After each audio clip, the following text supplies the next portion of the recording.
et bienvenue dans ce nouveau vlog. On est toujours au mois de novembre, on est toujours avec un ciel bleu. Est-ce que vous le voyez? Le ciel bleu. Ah non, il est là, le ciel bleu. On est dans un quartier où je vais très rarement, mais je voulais vous montrer. Regardez comme c'est joli. Je vais vous donner le nom de la rue juste pour que ça puisse vous aider si jamais vous êtes en train de chercher où habiter à Toronto. C'est Niagara Street et Wellington.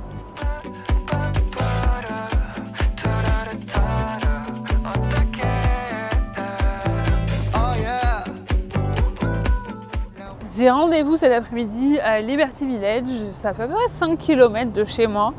Et en fait, je me suis dit que j'allais joindre l'utile à l'agréable. Et au lieu d'aller à la salle, j'allais marcher jusque là-bas. Et comme ça, je peux travailler un petit peu avant mon rendez-vous. Parce que j'ai vraiment plein de choses à faire. Et je vais pas vous mentir, hier soir, je n'arrivais pas à dormir. Parce que je me dis, mais comment je vais réussir à faire tout ce que j'ai à faire? Donc, on va prendre du temps, faire une étape à la fois. Et on va réussir à tout accomplir. Je ne me fais pas de soucis, je sais que ça finit toujours par marcher. Mais comme mon gros point, c'est d'anticiper pour éviter de me retrouver dans des situations compliquées et de stress, ça me met un coup de pression quand j'ai l'impression que je ne suis pas assez préparée. Voilà. Et donc là, comme je vous disais, j'ai un rendez-vous à Liberty Village, donc je me suis dit que j'allais me poser là-bas pour bosser. Mais c'est pas un quartier où je vais souvent, donc je me suis dit que j'allais amener la caméra pour vous montrer à quoi ça ressemble, parce que c'est un quartier qui est quand même un peu plus excentré du centre-ville, mais qui est très apprécié par les gens qui y vivent. Chaque fois, j'ai de très bons retours.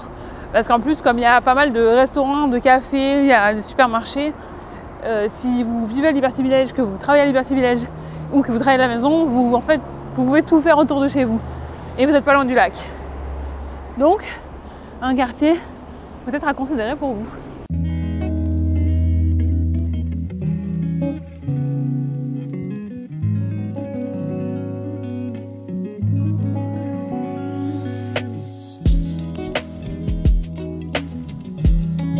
Et des fois, vous me demandez à quel point Toronto a changé. Quand je venais ici à l'époque, ça fait un petit moment, hein, parce que c'était l'été 2017. Donc c'est vraiment un petit moment. Ici, là, c'était un tas de terre. Vraiment. J'avais dans ma liste de vous faire une vidéo justement pour vous parler de combien Toronto a changé depuis que j'y habite. Bon, on dirait que la vidéo vient à moi. Parce que je pensais pas que ça allait soulever autant de surprises et d'émotions de prendre ce chemin et de passer par tellement d'endroits que je connais. Tout à l'heure, j'ai cherché une rue où je faisais des photos. J'ai pas réussi à la retrouver. J'ai l'impression qu'il y avait plein de gros buildings à la place. Je sais pas. Voilà, mais en tout cas, c'est Liberty Village, si vous vous demandez à quoi ça ressemble. Il y a des petites maisons mignonnes d'un côté et pas mal de grands bâtiments de l'autre. Je sais pas si je vous avais déjà dit, mais quand je suis arrivée à Toronto, on m'avait dit que c'était impossible de trouver une carte postale qui était à jour avec de la skyline. Parce qu'en fait, entre le moment où elles étaient choisies, éditées, envoyées en impression et le moment où elles étaient mises en vente, et ben ça ressemble déjà plus à ça parce qu'il y avait des nouveaux buildings qui s'étaient rajoutés. Donc je trouve que c'est un bon exemple pour vous montrer à quel point ça construit vite ici.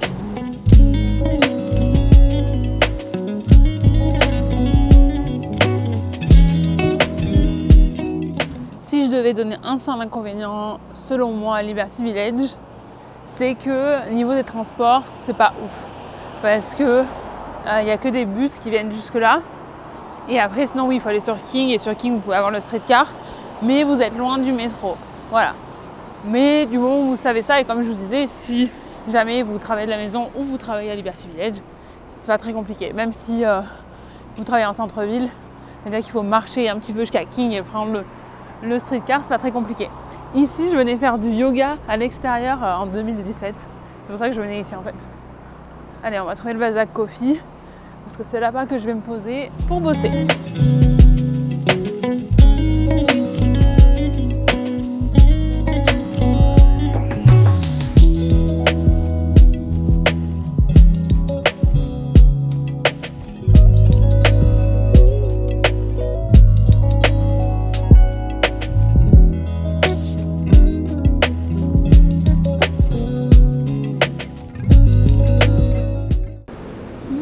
bonjour et bienvenue dans ce lundi. On est quelques jours plus tard, on est presque une semaine plus tard en fait. Si vous vous demandez ce que c'est l'usine là, à côté de moi c'est l'usine de sucre qui est dans le centre de Toronto, en fait vraiment sur le bord du lac. D'où la plage qui s'appelle Sugar Beach, parce qu'elle est juste à côté, d'une plage artificielle qui a été créée juste à côté. Donc ils ont pris ce nom là et je vais vous montrer quand on passe devant le panneau, parce que c'est sûr qu'en fait vous avez déjà vu cette marque de sucre dans les supermarchés si vous habitez au Canada. Je sais pas si c'est vendu ailleurs, c'est ça. Et si vous demandez le bruit qui est à côté de moi, c'est ici. En fait c'était l'ancien LCBO qu'ils ont tout défoncé parce qu'ils en ont construit un nouveau ici. Leurs nouveaux bureaux ils sont là. Et donc là il y a un plan pour avoir un parc, pour avoir d'autres grands buildings qui vont faire partie du même complexe que ce grand là.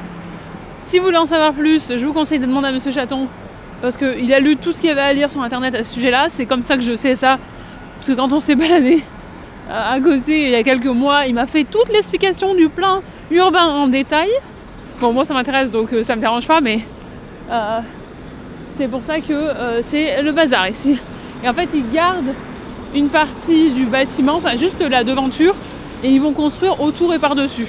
Ils font ça souvent à Toronto, je vous l'ai montré plein de fois.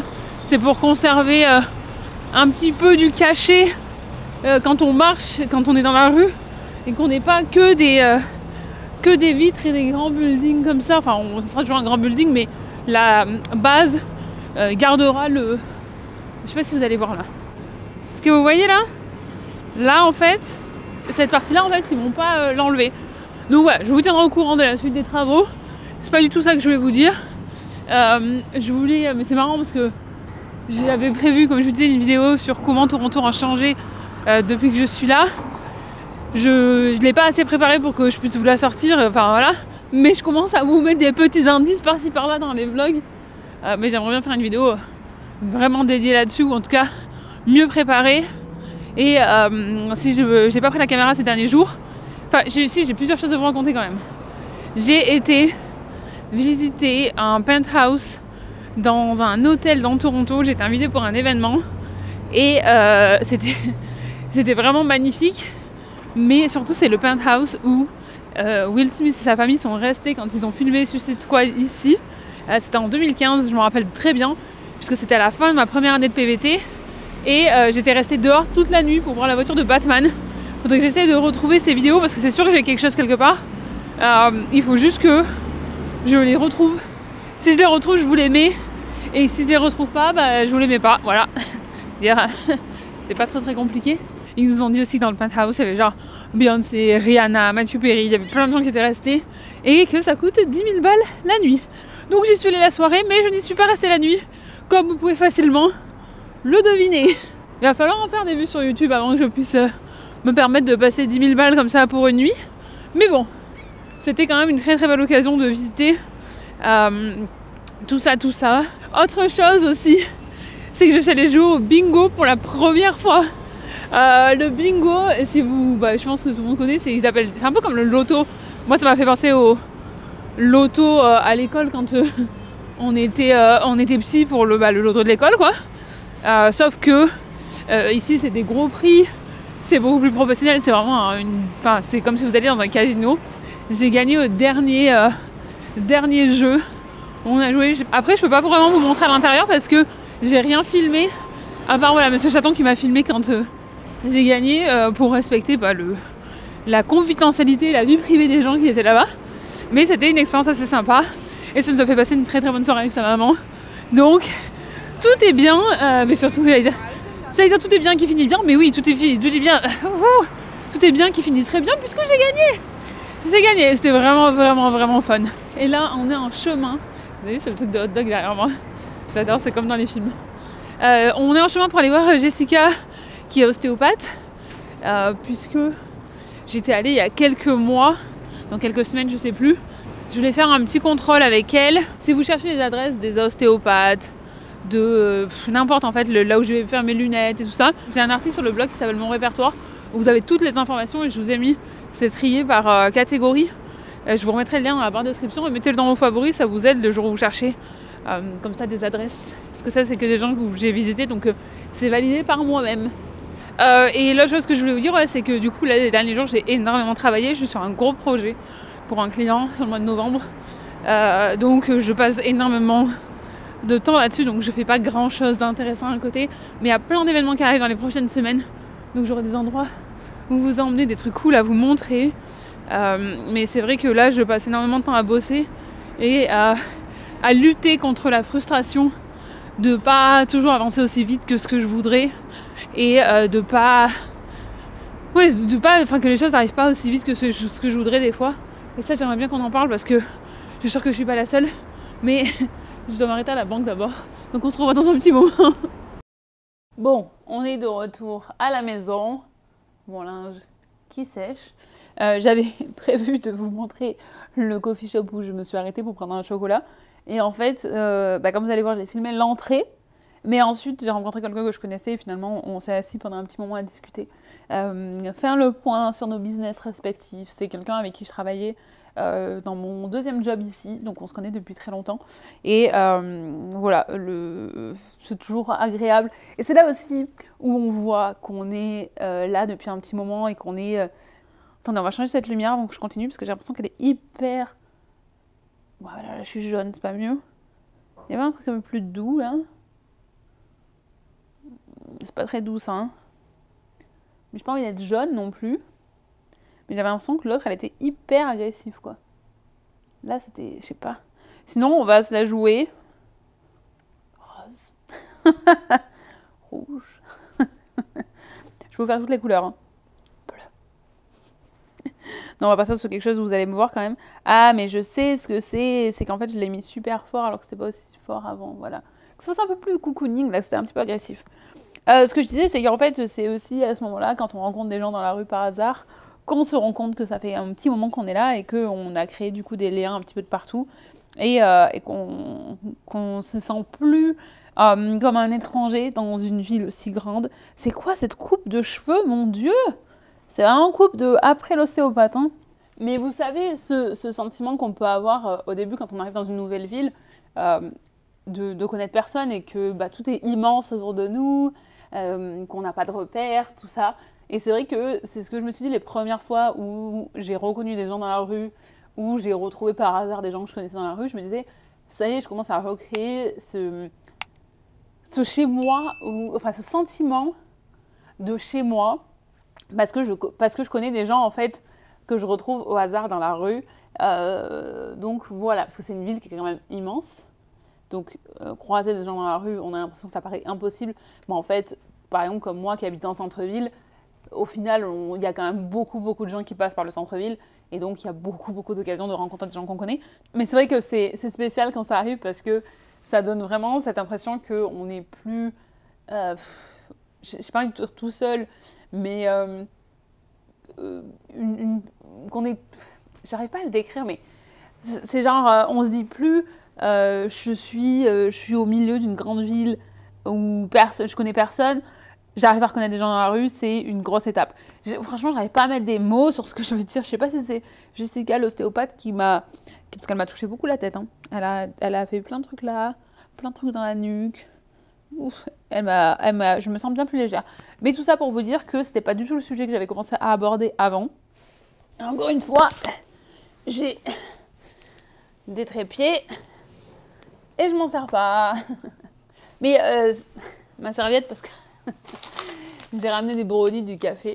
Je voulais en amener un pour Monsieur Chaton, parce que je voulais pas lui ramener du café, parce que je sais pas à quelle heure il va rentrer. Je voulais pas que le café soit froid. Et ce que je voulais vous dire, c'était aussi que un des trucs sur lesquels je travaille, et particulièrement là, en pensant que j'ai pas eu le temps de filmer, par exemple, sur les derniers jours, parce qu'il n'y avait rien d'intéressant en fait. Il y avait soit des petits trucs intéressants, comme je vous ai dit par-ci par-là, mais vu que j'ai beaucoup travaillé, il n'y avait pas grand-chose de très intéressant à vous partager.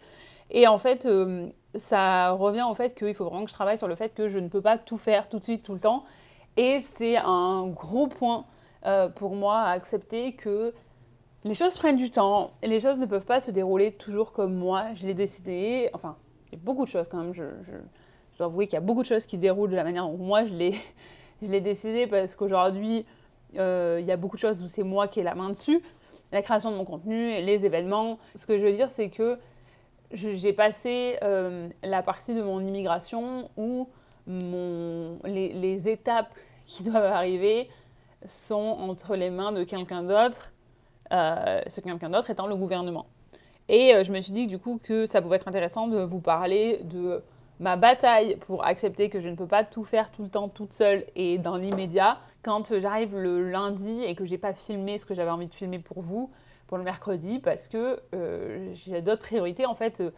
Par exemple, ce que je dois livrer pour mon client, c'est la priorité, ça doit être livré à la fin du mois. Et ça, c'est pas. Enfin, je veux dire, il n'y a pas de négociation là-dessus. J'ai eu assez de temps en plus pour le faire, donc c'est pas genre un truc où j'ai pas de temps. J'ai aussi des obligations avec la radio, par exemple, où ça, c'est pas négociable. Donc, il y a des choses. Je suis en train de m'embrouiller.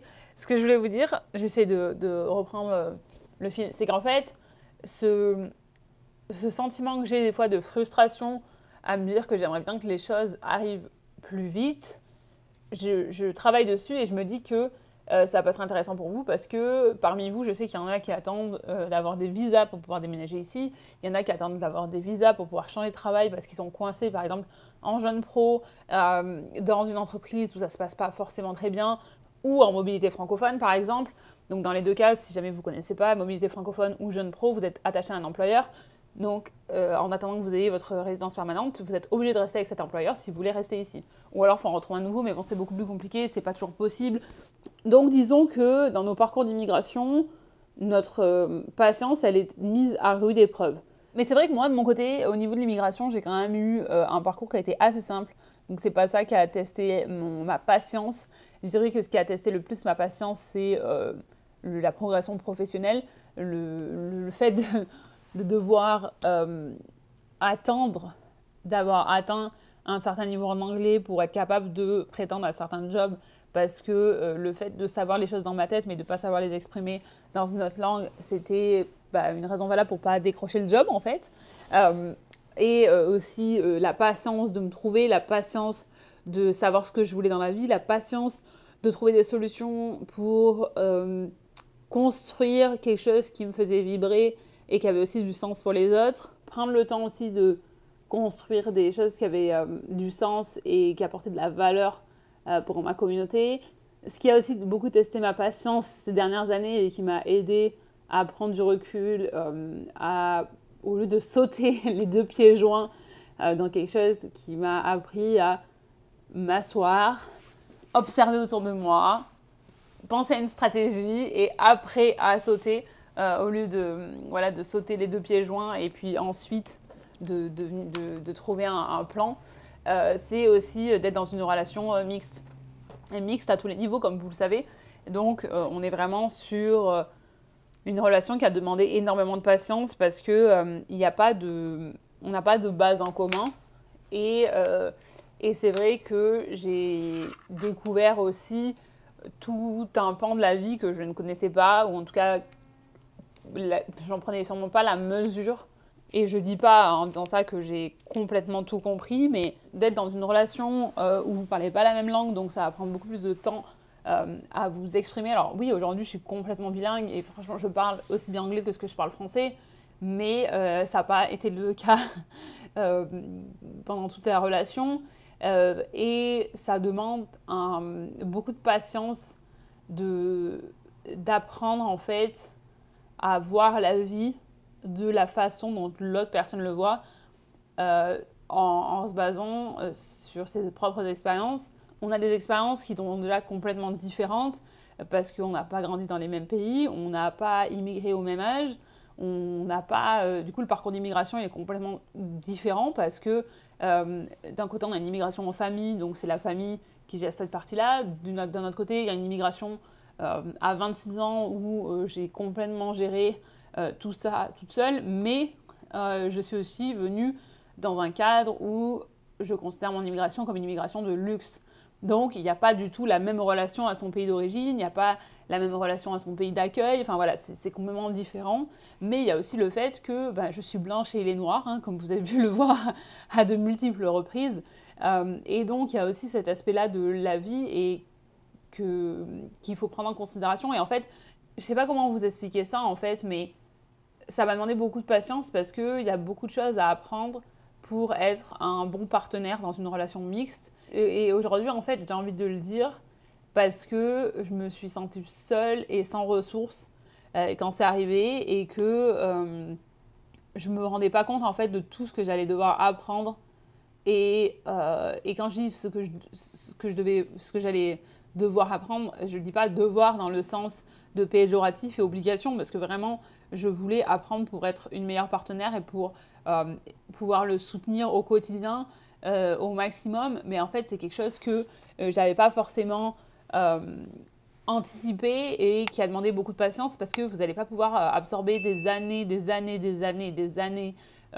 d'expérience en lisant 2 livres en 2 semaines. Enfin voilà, c'est des choses que vous allez apprendre au quotidien. Et j'ai envie de dire aussi que chaque étape, en fait, vous allez découvrir un autre niveau et donc en fait vous continuez toujours à apprendre.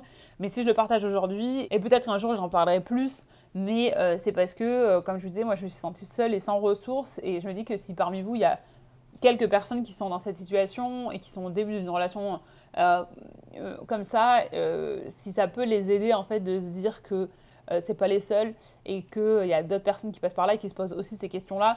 Moi, j'ai de la chance, j'ai une de mes très bonnes amies aussi avec qui j'ai pu en parler, mais j'ai des gens autour de moi qui n'ont pas du tout saisi cet aspect-là, qui n'ont pas du tout compris les questions que je pouvais me poser et où ça s'est pas forcément très bien terminé d'ailleurs. Mais bon, ça, voilà, on n'a pas besoin de rentrer dans le détail.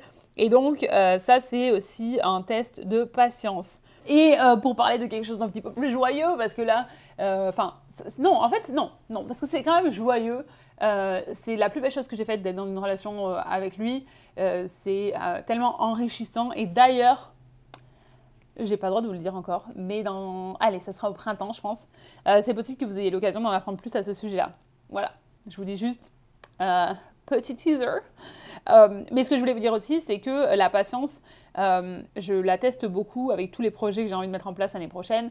Et une des choses que j'ai réussi à mettre en place, en tout cas, bon, je travaille encore dessus, mais je me dis que ça peut peut-être vous aider, c'est vraiment de beaucoup plus anticiper. Et moi, mon gros problème, c'est qu'en fait, quand j'ai quelque chose en tête et que j'ai envie de faire quelque chose, j'ai envie que ça arrive tout de suite.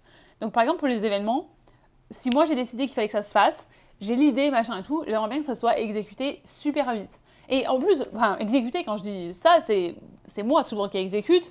C'est juste que si je veux avoir des partenaires, il faut que je m'y prenne en avance. Parce que sinon, tout le monde n'a pas la facilité en fait ou la rapidité que je peux avoir en moi en étant qu'une seule personne et en étant du coup ma propre équipe.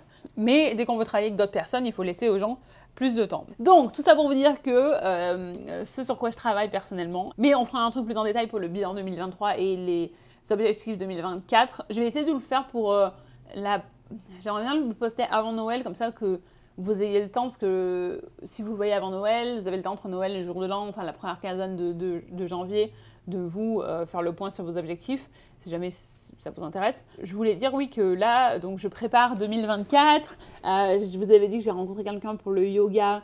Ça s'est super bien passé, on s'est très bien entendu, donc voilà, là ça suit son cours, mais j'ai trop hâte. Elle est aussi hyper excitée, donc c'est vraiment cool de trouver aussi des gens qui ont une énergie comme ça. Tout ça pour dire que la patience, c'est pas facile, hein, c'est vraiment pas facile, hein, c'est d'être patient, d'attendre que les choses se passent. Après, je me dis, je suis tellement occupée qu'il y a beaucoup de choses qui arrivent beaucoup plus vite que ce que je pensais, parce qu'au final, je vois pas le temps passer. Tout ça en essayant d'être présente et de vraiment profiter de chaque jour. Mais c'est vrai que la patience, c'est pas facile. Hein. Tout ça pour vous dire qu'en parlant de patience, moi, il faut que j'aille manger mon brownie et il faut que j'aille écrire ma chronique pour la radio pour demain, puisqu'on m'a demandé de venir. C'était pas normalement mon tour, donc on fait un petit truc en urgence. Mais d'ailleurs, à la radio, si ça vous intéresse, en fait, je parle aussi de conseils pour les nouveaux arrivants. Et c'est pas forcément les nouveaux arrivants qui viennent de notre pays, ça peut être les nouveaux arrivants qui viennent d'une autre province ou d'une autre ville, même en Ontario, et qui déménagent à Toronto. Je suis trop contente qu'ils m'aient proposé ça pour la 3e saison, on travaille ensemble.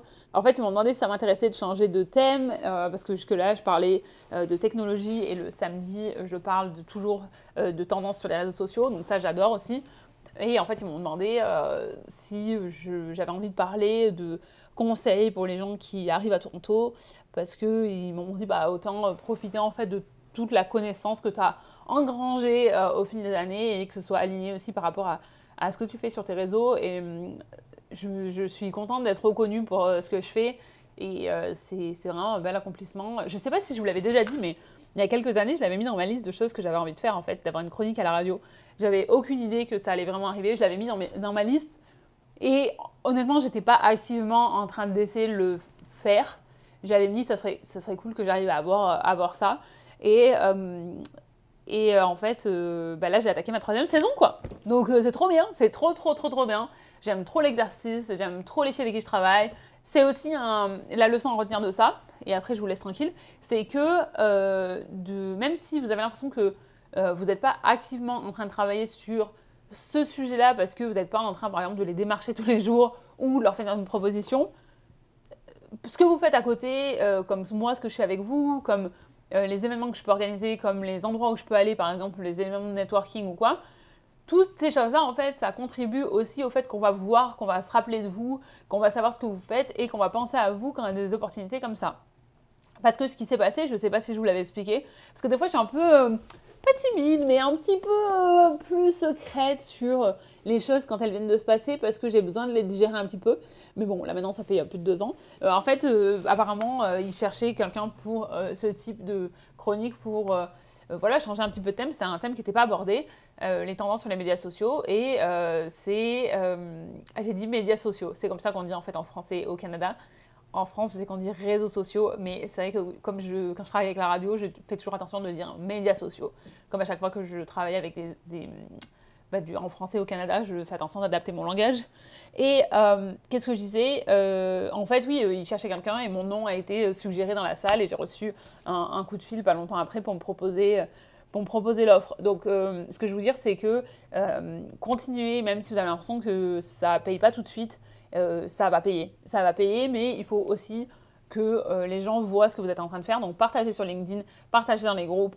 Vraiment, et aussi un dossier prêt. Moi, j'ai un média kit, si jamais, un kit média, pardon. Si jamais on me demande pour récapituler ce que je fais. Et dans mon média kit, j'ai des chiffres, évidemment, mais j'ai aussi mes missions, ce que moi, je veux faire dans ces plateformes, quelles sont mes missions. Je parle aussi des événements que j'organise. Donc, en fait, l'idée, c'est vraiment qu'on vous voit. L'idée, en fait, ce que je dis toujours, c'est que vous pouvez avoir le meilleur produit du monde, vous pouvez avoir faire le meilleur truc du monde. En fait, si personne n'en entend jamais parler, on va pas venir vous chercher, en fait. Il faut vraiment bosser aussi sur la communication externe. Bon, allez, c'est pas tout ça, c'est vraiment pas que je m'ennuie avec vous, hein, mais c'est que j'ai encore des trucs à faire et je vois que ça fait déjà 21 minutes que je parle. Allez, bisous!